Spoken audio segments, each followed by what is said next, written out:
Buenos días, mi nombre es Nicolás Avellaneda y soy de Fundación Plurales y también soy el facilitador de la ENI, que es la Estrategia Nacional de Involucramiento, una plataforma de trabajo colaborativo entre múltiples actores, creada por los miembros de la International Land Coalition, la Coalición Internacional de la Tierra en Argentina, para justamente generar actividades y estrategias que busquen llevar adelante una mayor gobernanza de la tierra centrada en las personas. En esta presentación les voy a contar un poquito de una de las actividades que llevamos adelante el año pasado con distintos actores.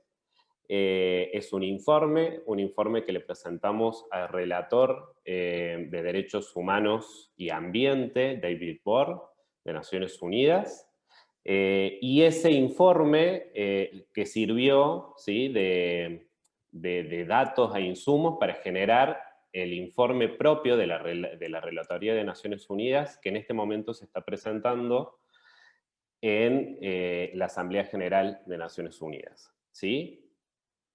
Aquí, como pueden ver en pantalla, el informe se llama La crisis mundial del agua y los derechos humanos. Ese es el informe que creó la relatoría y al cual nosotros hemos enviado aportes. Como les decía recién, para generar este informe se han unido 5 plataformas o redes de trabajo coordinadas por la ENI Argentina, pero como pueden ver, también se ha incorporado la plataforma Semiáridos, el programa SET0, el programa de Defensoras Ambientales y la Unión de Trabajadores de la Tierra. Las 5 plataformas hemos generado y levantado información con cada uno de los actores que trabajan en territorio, tanto campesinos como indígenas, para poder llevar adelante este informe que ha llegado a Naciones Unidas y ha sido importante a la hora de presentar la relatoría a la Asamblea de Naciones Unidas. El documento presentado a David Bohr, como les decíamos recién, reúne aportes de estas 5 plataformas en relación al acceso al agua, pero también el tema de la contaminación e inundaciones, porque no solamente está trabajando, buscando información sobre el acceso y el derecho humano al agua, sino también cómo se vincula con el cambio climático y otro tipo de problemáticas en nuestro tiempo. Siempre el informe está centrado en las zonas rurales y específicamente hace foco en las mujeres campesinas e indígenas.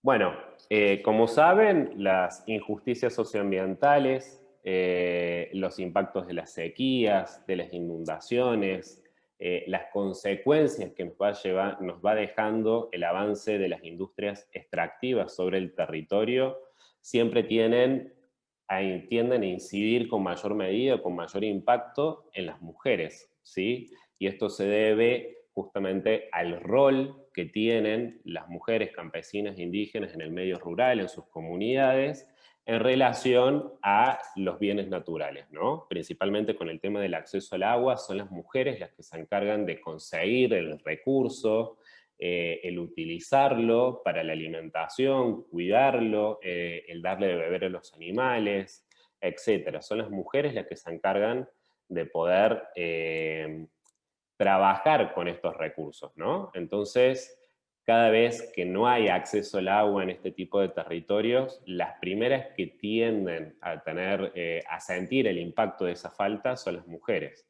que tienen que ver distintas estrategias para poder solucionar ese problema. A nivel mundial, hay 750 millones de personas, según datos de la ONU, que carecen de acceso adecuado al agua potable. Y de esos 750 millones, que es muchísimo, el 90% vive en zonas rurales, ¿sí? Eso es según datos de Naciones Unidas. En Argentina hay 5 millones de personas que no tienen acceso al agua segura y dentro de esos 5 millones hay 1 millón que no lo tiene ni siquiera en el perímetro de su terreno, según datos del último censo que fue en el 2010. ¿Eso qué implica? Implica de que esas familias que no tienen acceso a agua ni siquiera en el perímetro de su terreno, es decir, no en la casa, sino en el territorio en el que habitan, no solamente no tienen acceso al agua, sino que está en juego la soberanía alimentaria y todas las estrategias de sobrevivencia de esas familias en el sector rural, ¿no? Estos datos son más complejos aún si hacemos foco en algunas de las regiones de Argentina. Por ejemplo, si vamos a la región del Chaco, el 41% de los hogares no tiene acceso al agua segura en sus hogares. Es mucho, es una gran cantidad de población y claramente en estas zonas los principales afectados son las zonas rurales aisladas, aquellas que están más alejadas de los centros urbanos o de las pequeñas poblaciones a donde pueden haber otro tipo de sistemas de acceso al agua. Esta problemática que muchas veces tiene que ver con lo natural, con la distribución natural del recurso, ¿no? Sobre el que poco podemos hacer, se le suman la deforestación desmedida, las distintas complicaciones del cambio climático que van generando en algunos casos sequías, en otros casos inundaciones, y cada una de de estas situaciones va complejizando aún más la problemática del acceso al agua en las comunidades, como decíamos recién, y principalmente son las mujeres las que se ponen al frente de esta problemática. Como generalmente sucede, como decíamos recién, con las injusticias socioambientales, los impactos de las sequías, de la contaminación y de las inundaciones afectan a las mujeres campesinas e indígenas y de sectores urbanos marginales en mayor medida.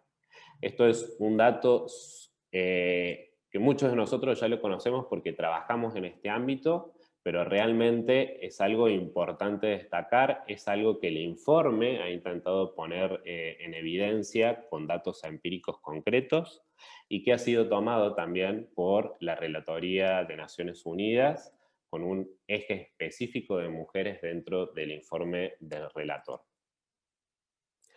Como decíamos recién, actualmente existen 750 millones de personas en el mundo sin acceso adecuado al agua potable y de ellos el 90% viven en zonas rurales. Estos datos, y bueno, ya contábamos recién los números específicos de Argentina, tienen que ser realmente analizados desde las políticas públicas, ¿no? Y ese es un pedido concreto que se hace también desde el informe. Al ser zonas rurales aisladas, las soluciones normales que tenemos en las ciudades o en poblaciones un poco más grandes, mayores a 5.000 habitantes, no son soluciones que puedan ser eficientes en este tipo de comunidades, ¿no? Las grandes obras muchas veces no sirven para dar solución a la problemática del acceso al agua en este tipo de comunidades. Necesitamos generar soluciones que tengan que ver con poder acercar el recurso vivienda por vivienda, y esto implica muchas veces que entre una y otra hay 10 o 5 o 20 kilómetros de diferencia, ¿no? No son comunidades que estén aglomeradas, sino que son, como generalmente se las conoce en los censos y este tipo de datos nacionales, son comunidades rurales dispersas, ¿no? Entonces hay que tomar medidas súper específicas para este tipo de población. El cambio climático, como decíamos recién, está generando acciones concretas sobre estas comunidades. Lo hemos visto en las inundaciones que ha sufrido Argentina en el último tiempo, pero también, por ejemplo, en los incendios desmedidos que estamos teniendo, no solo en Argentina, también en Paraguay, Bolivia, en Brasil. Realmente hay un avance de la industria extractiva que está yendo en contra del territorio, de los bienes naturales, de los que viven este tipo de comunidades, ¿no? Porque acá lo importante también es entender de que la comunidad campesina o indígena depende de los bienes naturales, el agua, el bosque, los animales, para poder llevar adelante las distintas estrategias de sobrevivencia local.